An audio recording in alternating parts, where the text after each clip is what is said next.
fitaccen mawaƙi fitacce wanda aka fi sani da Nura M Inuwa inda kana bibiye da waƙoƙi wannan ake fitar da su a cikin faɗin Najeriya kuma kana bibiye da waƙoƙin wannan ake yin sa a arewacin Najeriya tabbas za ka tabbatar da cewa mawaƙin yana taka rawar ganin da ya cancanci shi ma a bashi dukkan wani award ko kuma a bashi dukkan wani yabo da jinjina. Wannan mawaƙi da zamu iya ce muku mawaƙi ne na daban kuma mawaƙi ne wanda yake taka muhimmiyar shi ma rawar gani sosai a cikin faɗin Najeriya duba da yadda yake fitar da waƙoƙin shi sosai masu matuƙar daɗi masu ra'azuciya. Za ka tabbatar da cewa wannan mawaƙi shi kanshi ya cancanci a bashi dukkan wani award da ake ba kowanne fitaccen mawaƙi a cikin faɗin Najeriya. Domin wannan mawaƙi ya taka rawar ganin da ya cancanci a bashi yaba. Wannan mawaƙi dai zamu iya ce muku a cikin faɗin Najeriya yana taka muhimmiyar rawar ganin da ya cancanci a bashi award. Dan wa idan wannan shine farkon ziyartar ka zaka so ka danna alamar like da alamar subscribe da mun zo muku da wata ƙayataccen waƙa ta wannan fasihin mawaƙi wanda ya daɗe yana fafata waƙoƙi sosai a cikin faɗin Najeriya. Kuma da kana bibiye da wannan mawaƙi zaka tabbatar da cewa shi ma yana taka rawar ganin sosai musamman yadda yake fitar da waƙoƙin shi shekara da shekara. Za mu iya ce muku a wacce shekara ya fitar da alban ɗin shi wata kan nan da ku da kuma lokaci alban ɗin da ya ja hankalin masoya da dama.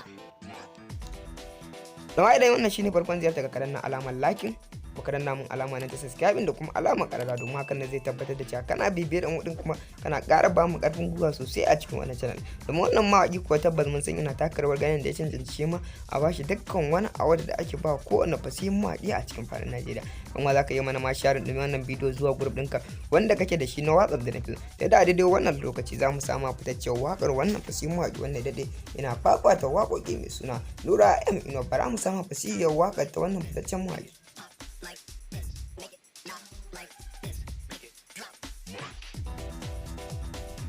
Mai ilimin soyayya ba shi da sabo domin na shiga yabon kunya na nutsu kaina kwantar masar sanyin murya wata alama ta bayyana abin tsoro da amana. Na tabbatar da cewa ka saurari fitaccen waƙar wannan fasihin mawaƙi wanda zamu iya ce muku ya taka rawar ganin da cancanci dukkan ma wani award da ake ba kowane mawaƙi a bashi. Da dai mun san dama mawaƙi yana ɗaukar duk award iri daban-daban a cikin faɗin Najeriya. Ma wannan mawaƙi tabbas ya cancanci a bashi ma a ƙara bashi award akan kowane award domin ko za ka iya mana ma kai ma comment da ra'ayinka a bisa wannan batu da muke kawo muku akan wannan fitaccen mawaƙi wannan ya daɗe ina fafata waƙoƙi mai suna Nura M Inuwa. Inda kana bibiye da waƙoƙin shi za ga waƙoƙi ne wannan yake yin shi dan nasiha kuma ya faɗakar da masoyin shi. Muna tabbatar da cewa za ka so ma kai mana share din wannan bidiyo zuwa group ɗinka wanda kake da shi na WhatsApp da na Facebook domin hakan ne zai ƙara tabbatar da cewa kana bibiye da mu din kuma kana ƙara ba mu ƙarfin gwiwa sosai a cikin channel din. Da a daidai wannan lokaci za mu iya ce muku muka zo ƙarshen bidiyo amma kafin nan ka danna alamar like kuma ka danna alamar subscribe da kuma alamar ƙararrawa. Kuma ta hakan ne za ka ke samun fitattun ayyukan mu ingantattu iri daban-daban a cikin wannan channel din ta mai albarka. Mun gode sosai da ziyartar mu da kuka a cikin channel din. Mun ƙara kasancewa da ku.